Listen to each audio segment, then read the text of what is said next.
Listen, I'm about to reveal something about certain women that will save you years of suffering.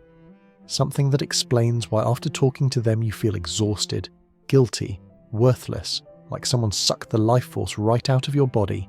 And before you think I'm being dramatic, understand that what I'm describing is as real as any physical assault, except instead of bruises on your skin, you get wounds in your soul that take much longer to heal.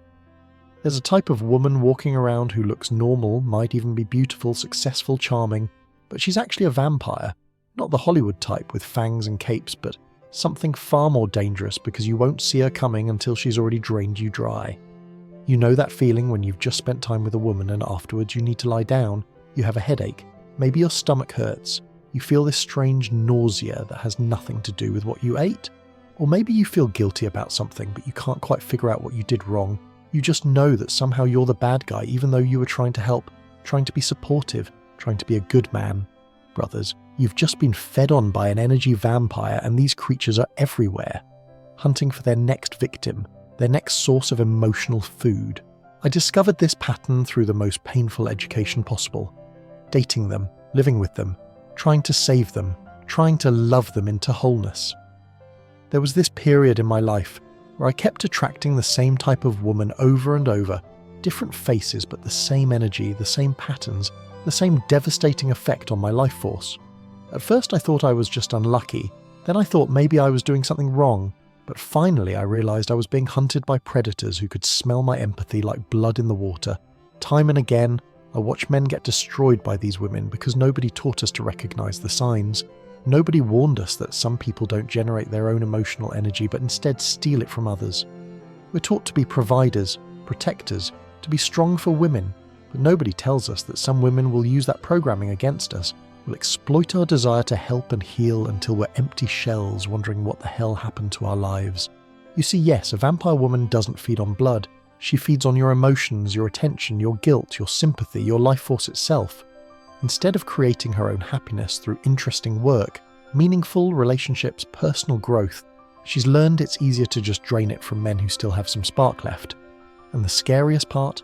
She often doesn't even know she's doing it. It's so automatic, so ingrained in her personality, that she thinks this is just how relationships work. Let me break down the signs so clear you'll never miss them again. First sign, after talking to her, you suddenly feel guilty, but you don't know why. She has this supernatural ability to make you feel responsible for her emotions, her problems, her entire life situation. You could have just met her 5 minutes ago, but somehow you already feel like you failed her, like you should be doing more, giving more, being more. This guilt induction is her primary feeding mechanism because guilty men give everything to absolve themselves of crimes they didn't commit. I remember this woman I dated, every conversation ended with me feeling like the worst person alive. If I couldn't see her because of work, I was choosing money over love. If I saw friends, I was abandoning her when she needed me. If I was tired and wanted to sleep, I was emotionally unavailable. No matter what I did or didn't do, I was always failing her in some cosmic way that required me to apologize and make amends with attention, gifts, sacrifice of my own needs. Second sign, she's always the victim, always has a story about how someone did her wrong, how life is unfair to her, how she's suffering more than anyone else could possibly understand. But here's the twisted part. When you try to help, nothing works. You offer solutions, she has excuses. You provide support, it's never enough. You sacrifice to fix her problems, new problems immediately appear. Because she doesn't actually want solutions. She wants your emotional energy that comes from trying to save her. Many people experience this pattern where they become unofficial therapists to vampire women who dump their problems like toxic waste but never actually want to heal. She'll call you at midnight crying about her terrible boss, her mean friends, her dysfunctional family, and you'll lose sleep trying to comfort her. But next week it's the same stories, same tears, same drain on your energy. She's not looking for solutions, she's farming your sympathy like it's a renewable resource. Third sign, she's incredibly insincere, never lets you see her real self, always wearing masks and playing roles. She complains endlessly about her life, but it all feels performed, theatrical, designed to evoke specific responses from you rather than genuine expression of pain. You never really know her because she won't let you in. She just performs vulnerability to trigger your protector instincts, while keeping her real self completely hidden. It happens more often than people realize that these women have practiced their victim performance so long, they've forgotten who they really are beneath the masks. They've played the wounded bird so convincingly that they believe their own performance. But if you watch carefully, you'll notice the inconsistencies, the moments where the mask slips and you see calculation where there should be genuine emotion. Fourth sign, she uses your sincerity against you. Early in the relationship, she's incredibly interested in your past, your fears, your insecurities, your dreams, and you think, finally, someone who really wants to know me. But later she weaponizes everything you shared. That childhood trauma you mentioned, she brings it up during arguments to destabilize you. That insecurity you confessed, she pokes at it when she wants to control you. That dream you shared, she mocks it when she wants to hurt you. I've observed this pattern repeatedly where vampire women gather intelligence disguised as intimacy. They're not connecting with you, they're mapping your weaknesses, cataloguing your buttons, preparing for future manipulation. Every vulnerable moment you share becomes ammunition in their arsenal. Every confession becomes a future weapon. Fifth sign, she's never wrong, never apologizes, never takes responsibility for anything. In her world, she's always right and everyone else, especially you, is always wrong. If something goes badly, it's your fault, circumstances' fault, her mother's fault, society's fault, but never, ever her fault. This isn't just narcissism, though that's often part of it. It's a fundamental inability to generate energy from growth and learning, so she has to steal it from making others feel bad about themselves. Now let's classify these vampires because they come in different flavors of destruction. First type, the narcissist vampire. This is the woman who genuinely believes the universe revolves around her, that everyone else exists to serve her needs, validate her existence, worship her presence. She doesn't just think she's special, she thinks she's the only real person, and everyone else is a supporting character in her movie. You see, yes, the narcissist vampire doesn't even see you as human. You're just a source of narcissistic supply, a mirror to reflect her grandiosity, a prop in her performance. She'll drain you not through sympathy, but through demanding constant admiration, attention, validation. You'll exhaust yourself trying to make her see your worth, but she can't see anything beyond her own reflection. I knew this woman, absolutely beautiful, seemed to have everything together. But every conversation was about her achievements, her problems, her feelings, her needs. If I tried to share something about my life, she'd either ignore it or immediately relate it back to herself. You had a hard day? Let me tell you about my hard day. Your mother is sick. That reminds me of when I was sick. You don't exist except as an audience for her endless monologue. Second type, the victim vampire, the professional damsel in distress. This woman has made suffering her entire identity. She doesn't just have problems, she is problems. Every day brings new disasters that require your immediate intervention, your emotional support, your financial help, your complete attention. But no matter how much you give, how much you sacrifice, she never gets better because getting better would mean giving up her food source. Time and again, I see men destroying themselves trying to save victim vampires who don't want to be saved. You pay off her debts, she creates new ones. You solve her work problems, she creates drama at the new job. You heal her from one toxic relationship, she immediately finds another abuser. Because chaos and crisis are how she harvests energy from well-meaning men who can't resist a woman in distress. Third type, the controller vampire. This woman feeds on power, on making you smaller so she feels bigger. She criticizes everything you do, questions every decision, undermines every achievement. Nothing is ever good enough, right enough, smart enough.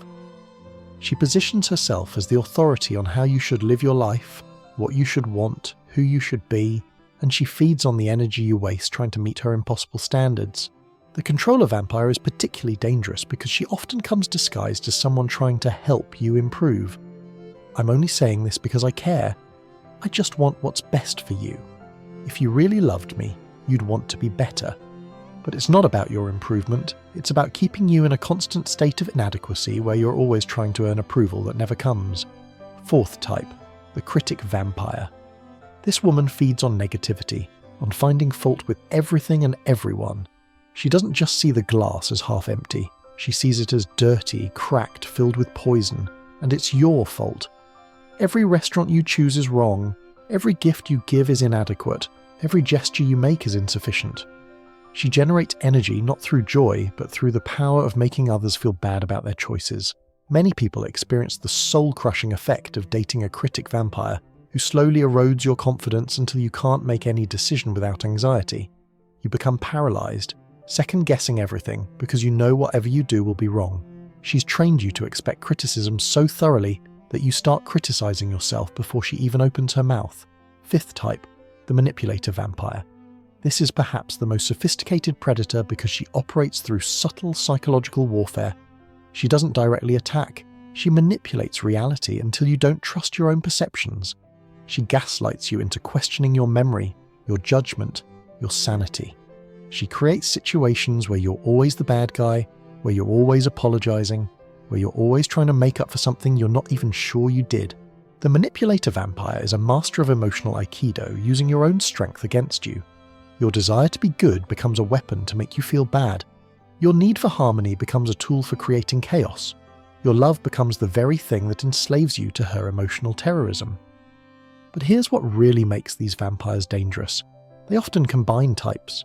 You might encounter a narcissist victim vampire who believes the universe owes her everything because she's suffered so uniquely, or a controller manipulator vampire who gaslights you while criticizing everything you do.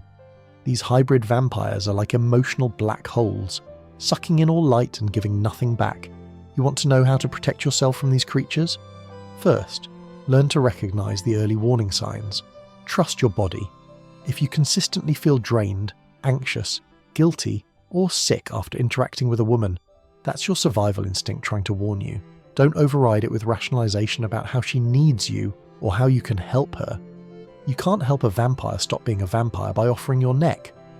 Second, establish iron boundaries. The word no is vampire repellent. No, I can't talk about your problems right now. No, I won't accept responsibility for your emotions. No, I don't agree with your version of events. Every no you say reclaims a piece of your energy, builds a wall between you and the drain. Yes, she'll escalate, she'll guilt trip, she'll rage, but that's just the vampire shrieking because she can't feed. It happens more often than people realize that men stay with vampire women out of misguided loyalty or savior complex. You think if you just love her enough, support her enough, sacrifice enough, she'll finally be filled and become the woman you thought she was. But you're trying to fill a bucket with no bottom. The more you give, the more she needs, because she's not broken. She's a broken system that converts your energy into her sustenance. Third protection, limit contact. Once you've identified a vampire, don't try to reform her. Don't try to understand her. Don't try to be friends. Every interaction is feeding time for her. Every text, every call, every meeting is an opportunity for her to sink her fangs into your emotional jugular. The only winning move is not to play. But what if you suddenly realize you're in a relationship with a vampire, maybe even married to one? This is where things get complex because extraction requires careful planning. You can't just announce you're leaving. That triggers what I call the vampire death spiral, where she'll use every manipulation, every guilt trigger, every weapon she's collected to keep you as her food source. You need to quietly rebuild your strength first. Reconnect with friends she isolated you from. Pursue interests she mocked or discouraged. Rebuild the confidence she eroded. Create financial independence if she's controlling money. Document her behavior if there are legal implications. Build your escape route before you reveal you're escaping. I've coached men through vampire extractions and it's like deprogramming from a cult. You have to slowly reclaim your reality, your sense of self, your right to exist without being someone's emotional food. It's painful, difficult, sometimes dangerous, but the alternative is spending your life as livestock for someone who sees you as nothing more than a resource to be consumed. You see, yes, the hardest part about vampire women is that they're often created by vampire mothers. Generation after generation of women who never learned to generate their own emotional energy, who only learned to take from others. The grandmother was a vampire, the mother is a vampire, and now the daughter continues the pattern thinking, this is normal, this is how relationships work, this is love. Many people experience the confusion of dating vampire women who genuinely believe they're loving partners. In their distorted reality, draining your energy is love. Making you responsible for their emotions is intimacy. Controlling and criticizing you is caring. They're so disconnected from healthy relationship dynamics that they interpret their vampirism as deep connection. But here's the brutal truth. Whether they know they're vampires or not doesn't matter. Conscious or unconscious, the effect on you is the same. Your energy is drained, your joy is extinguished, your life force is depleted. You can't save them with understanding. You can't heal them with compassion. You can't love them into wholeness. They have to want to change, and most don't because being a vampire works for them. The recovery after escaping a vampire woman is its own journey. You'll feel guilty for leaving, even though she was destroying you. You'll miss the intensity, even though it was toxic. You'll doubt your decision, even though you know it was right. This is normal. This is the vampire's venom still in your system, the psychological conditioning still running its program. Time and again, I watch men emerge from vampire relationships like they're walking out of a dark cave into sunlight. They're disoriented at first. Everything seems too bright, too easy, too peaceful. They keep waiting for the criticism, the guilt, the drama, but it doesn't come. Slowly they remember what it feels like to have energy, to have joy, to have peace. They remember who they were before the vampire started feeding. The key to recovery is understanding that you were targeted because of your best qualities, your empathy, your desire to help, your capacity for love. These aren't weaknesses to be eliminated, but strengths to be protected. The lesson isn't to become cold and closed, but to become discerning about who deserves access to your emotional resources. It's common to notice that men who've survived vampire women become incredibly attractive to healthy women. Why? Because they've developed boundaries. They've learned to value their own energy. They've stopped trying to save everyone. They're no longer desperate to please, to fix, to sacrifice. They've learned that their emotional energy is precious and should only be shared with those who generate their own rather than steal from others. But here's the most important thing about vampire women. They're not evil, they're empty. They're not malicious, they're starving. They're not trying to destroy you, they're trying to survive the only way they know how. This doesn't make it okay. Doesn't mean you should sacrifice yourself to feed them, but understanding this helps you detach without hatred, leave without vengeance, protect yourself without becoming like them. The solution isn't to avoid all women or become paranoid about every interaction. It's to develop vampire detection skills, to trust your instincts, to maintain healthy boundaries, to value your own energy enough to protect it from those who would drain it. It's to seek out women who generate their own light rather than those who feed on yours. You want to know the ultimate test for whether a woman is a vampire? Look at her effect on others, not just you. Does she leave a trail of exhausted ex-boyfriends? Are her friendships full of drama and conflict? Does her family seem drained and defeated? Do people seem relieved when she leaves the room? Vampires don't just feed on romantic partners, they drain everyone around them. Also, look at how she handles good news, yours and others. A vampire woman can't genuinely celebrate others' success because it highlights her emptiness. She'll minimize your achievements, find problems with your good fortune, redirect attention to her struggles. You got promoted? Well, must be nice to have such an easy job. Your friend got married? That won't last. She can't generate happiness, so she has to destroy it in others. The workplace is full of vampire women who've learned to feed in professional settings. They create drama to get attention, play victim to avoid responsibility, manipulate to gain power without earning it. They're the ones always in the boss's office with personal problems, always needing special accommodations, always creating conflicts that require mediation.